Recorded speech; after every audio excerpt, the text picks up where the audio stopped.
Hi, and welcome to Live Long, Live Well. I'm your host, Mark Maxwell. Our show is dedicated to the health and wellness of baby boomers and seniors. If you think your best years are still ahead, then we'll have something of interest for you. Today, we're going to talk about the game of golf. Golf is a great game because you can play it at almost any age. But as we get older, we don't hit the ball quite so far and we don't putt quite so well. And that leads to a lot of frustration. So hopefully we'll give you some tips today to turn back the clock just a little bit. We begin our quest for a better golf swing here at Oakland University in Rochester, Michigan. We're at the Hanna Hall of Science, home to the university's fine exercise science program. We're going to learn about the science behind the golf swing, what happens to us as we age, and hopefully gain some insight that will improve our game. Hi, we're here at Oakland University, Department of Exercise Science. I'm here with Dr. Brian Goslin, Program Director of the Exercise Science Department. Thanks for being on the show. Sure, you're welcome. Well, I was going to ask you, Dr. Goslin, a little bit about the physics of the golf swing. Physics of the golf swing is it's an important thing that you have certainly enough rotational power to be able to drive the ball, the distance that you want to go. And of course, you want to be able to do that under control. Mm-hmm. You don't want to be hitting it off to hook or slice in one direction or another. Obviously, that's going to have an impact on how far the ball is going to go down the fairway. Mm-hmm. With a driver, as the one that you've got in your hand, sure. Modern drivers are light, they're flexible, they're strong. But in fact, the longer they are, the faster you can get the end of the club head moving. And consequently, the faster the club head goes, the further the ball is going to go in whatever direction the ball and the club head come into contact. If the ball is kind of off the center of the club, if we look at the club here and note that the center of the club would be located right there, if the ball is one direction or the other from that point, then it's going to head off to one direction or the other. You typically don't want to have that happening. Okay, so some of the key elements then regarding the physics of golf and the golf swing would be, you mentioned rotational force, and that would be primarily generated by what part of the body? Well, all the way from the feet all the way up. Okay. So, one of the most important things about any stance in golf is that you need to have some good friction between your feet and the ground. Okay. Clearly, you need to have good friction between your hands and the club. Sure. So having a good solid grip and not worn, and of course holding the club adequately so that you both control it. Not too tight, but because of course if the tighter it is, the more difficult it is to get a good accurate shot. Sure. But to be relaxed and yet holding it firmly. When you start that motion, it's both. Bringing the club back? Yeah, you're bringing the club. Through that a little bit. Sure, go ahead. I'll just talk and you demonstrate. We'll see how my rotation is. Now you bring the club. We have to mention the mass of the club head. Right. The heavier the club head, the greater the distance is going to be when you hit it, because the centrifugal force and the momentum with which you hit the ball is going to be greater. Okay, and then we have to deal with the length of the club shaft.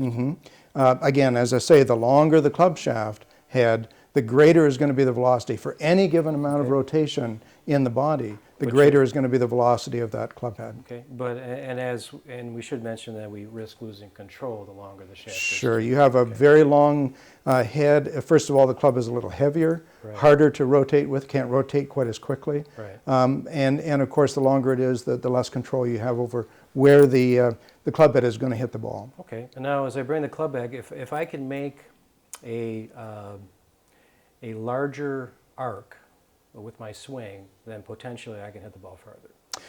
The whole idea is that you want to apply forces to that club for as long a period of time as possible. So as you swing the club, and you're just barely missing some apparatus in the ceiling. Which is good. We don't want to break the mirror in the lab. We don't want to do that. We do not want to do that. So be careful. But no, the more you rotate right from the ankles all the way up, the pelvis, the shoulders, the whole upper extremity, all of that needs to rotate backwards, so that in essence you're cocking your body, ready to unload all that force, all that rotational force into the ball. Okay, so therefore, if I'm able to do a more significant shoulder turn, then again, that will help me hit the ball further. Oh, there's no That's question real key about to that, doing yeah. that. Okay.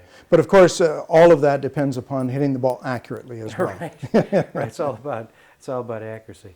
Now, our club head speed does slow down as we get older. The average club head speed for seniors 85 miles an hour versus a golf pro is 110, and then Tiger Woods is in the stratosphere with his club head speed. So, with a slower speed, I think you want to put as much force behind the ball to hit it further, but it almost seems, again, I've read advice from some golf pros, and I think because of the accuracy factor, they're recommending the higher launch angle.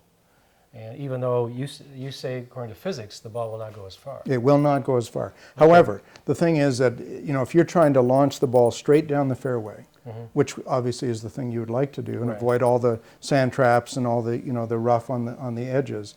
The reality is that if for any given accurate shot, you're going to be able to drive it further with a lower club head angle rather than a higher one. However, if in the process of changing that angle and maybe hitting the ball not quite as accurately as you should, then if the ball is spinning and heading off in one direction or another, you're definitely not going to get the kind of distance out of it that you need. Right. Furthermore, if you hit it more towards the heel of the club or the toe of the club, that's going to really rob you of distance as well. Okay, well, that's something we're definitely going to test out and see how we do. Now, as I'm getting older, what's happening to me? I know I'm not quite as flexible. Flexibility definitely declines with increasing age. We kind of, it's not that we seize up, but certainly the connective tissue that's in our muscles, in our joints, it just gets a little bit harder to move, less distensible would be the term that I could use. Sure. Furthermore, strength declines with increasing age. Just if you don't use it, you will lose it. There's no question about that. Okay. And so with sedentary living, people will tend to get less strong. Also, there's a kind of a selective wasting away of what are known as fast twitch muscle fibers.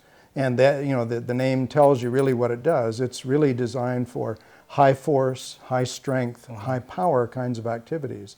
And as we get older, particularly after the age of 65 or 70, there's a fairly significant decline in your ability to generate strength and power. Okay. And of course in golf, power is critical. Sure. You need both velocity and force in order to launch the ball the distance that you want it to go. Okay. So if you lose velocity, in order to maintain the same power, you'd have to be generating more force. Well, if you're losing force, likewise, you have to generate more velocity.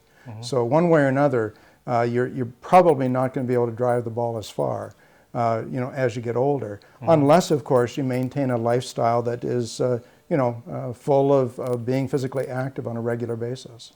So can I get some of it back if I exercise and stretch on a regular basis? Well, the fact is that you can keep most of what you have. Let's say when you are... What if a lot of what I have isn't very good right now? Well, then you do have to work on it. There's no question about that. Right. But no, the fact is that some of the best marathon runners, for example, are in their late 30s and even into their mid 40s. People get better with age in some aspects of life. In golf, accuracy definitely can improve with practice. The more you practice, the better at it you can get. And so consequently, you can compensate for any sort of biological changes in loss of strength and power with an improvement in just experience and wisdom when it comes to being able to hit the ball where you'd like it to go and be more judicious in your shots and your club selections when it comes to getting the ball to the point on the fairway or the green that you want it to land. But generally speaking, if you are maintaining a lifestyle of being physically active and strength and power and muscular endurance are parts of your exercise program, your decline will be relatively minimal. It's only those people that are essentially doing very little exercise that they're not going to be able to maintain that level of strength and power into their 70s and 80s. But eventually, even the people who maintain a lifestyle of being physically active will lose some of that strength and power as well. Well, there's always hope. Always hope, absolutely. Well, that's great. So I think we'll test out some of this information when we get to the range with the Pro, because I definitely want to look at changing the launch angle and the length of the club and hit a few that way, and then stick with the 9.5 with the longer shaft, and we'll see how we do. It seems like it could be a bit of a trade-off between accuracy and distance. The other thing to consider is that you really do have to be used to the equipment that you have. Sure. Anytime you make a change like that, it's likely to have a negative effect on your shots. So you want to practice with the new equipment sufficiently long so that you don't end up making a poor shot simply because of the equipment that you've selected. Well, that's great information. Thanks a lot, and we'll be back. The next step of our journey takes us to the Older Persons Commission in Rochester, Michigan, also known as the OPC. The OPC has fantastic health and wellness programs that serve the residents of Rochester Hills and Oakland Township who are 50 and over, and non-residents who are 62 years and over. The programs include land, aquatic, and gym programs. So if you're in the area and you're a senior, check out the OPC. We're here today to meet with a personal trainer to discuss exercises pertaining to improving our golf game. Well, hi, we're here at the OPC, and we're here with Deb Lane. Welcome to Live Long, Live Well. Thank you very much. I'm glad to be here. Yep, and you're a certified personal trainer from the Cooper Institute Yes, in I am. Texas. Well, that's great. Well, Deb, we're here today to talk a little bit about the game of golf and some exercises to help us with that game. And I got to tell you that I'm real bad when it comes to warm-up. My friends and I, we get to the first tee. We're never warmed up. Do you have any recommendations for us? Well, that's a very common mistake that most golfers make. That's where the back injuries come from. The best thing to do is just start out by walking when you're there, and then doing some gentle stretches and exercises before you tee off that first time. A lot of seniors are taking up the game of golf for the first time, and as a result, we're seeing a lot of injuries, mostly related to overuse or not having used these particular muscles before. We're seeing a lot of hand and wrist and forearm, elbow, shoulder types of injuries. Now, what would you recommend to help prevent those types of injuries? Well, number one, strength training, getting some sort of strength training and training for power. When you do strength training, even for your hands, wrists, doing bicep curls, all of that, any kind of structural changes that you make is a preventative measure for your game of golf. Okay, is there anything you can demonstrate or have me? Sure, we have can. you demonstrate with me? Sure. I'm going to grab these weights. I've just got lighter weight ones. Okay, well, that's good. And if you just we could just do a regular bicep curl. The one thing is knees are always soft, abs are in, shoulders are down and So you have back. the knees soft. Okay. Abs are in. Abs in. And then right. what we're going to do is just do a general bicep curl up. And by keeping your thumbs toward your shoulders, you're actually preventing any kind of injury toward your shoulder. Okay. There's nothing wrong with doing a bicep curl this way, Okay. but if I'm trying to do preventative for shoulder injuries, I want to keep my thumbs going up towards my shoulders. Okay, and this type of pace, the pace in which we're lifting is important too? Yes, Okay. nice and slow. Okay. A lot of times we get into this real fast mode. Well, that's what I do. Momentum. Right, like so. Momentum is where you get injuries, so you create your own injury. So we want to do it nice and slow and controlled. All right. All right, and then you can do some shoulder rolls up and around for flexibility, which would be also really good just before you get on the golf course, doing some flexibility. Okay. The reason we wouldn't want to roll forward is that creates that forward chest, so we want to always keep it up, around, and back. Up and back. Yep. Okay.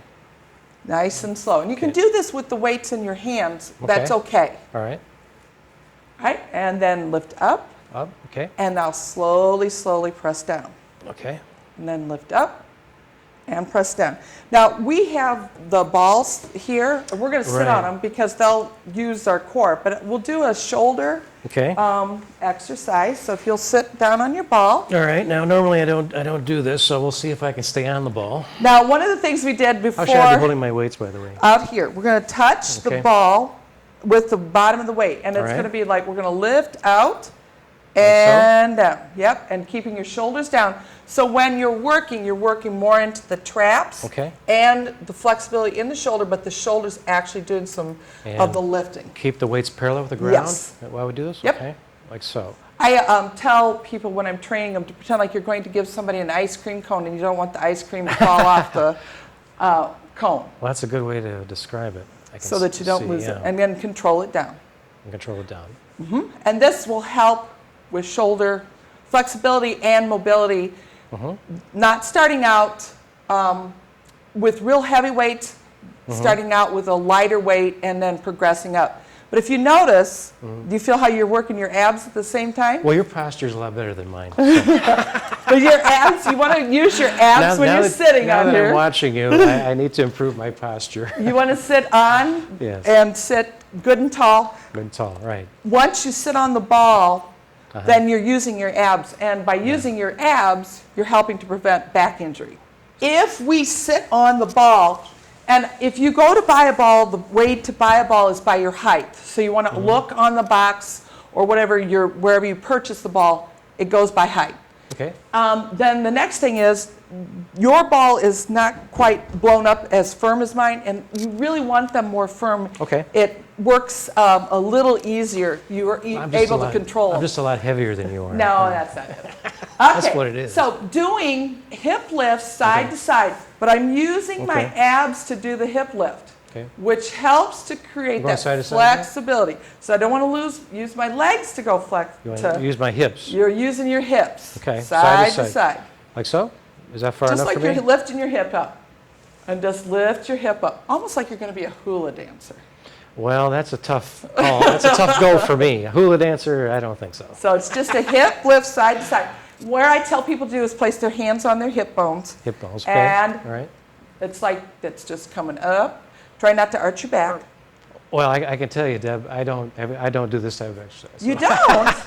Well, I'm doing it now. This is really good for mobility. This is new to me, I'll tell you, and it feels new to me too. And then you can just, as a easy break, just do some gentle circles. Circles, and the circles may feel kind of good. Yeah, they do. So is my form in the ballpark, or it's pretty close. It's close. It's pretty close, yeah. Oh, I got to. This is the first time I've done an exercise like this. So. Anytime you work on the ball, you're training your abs.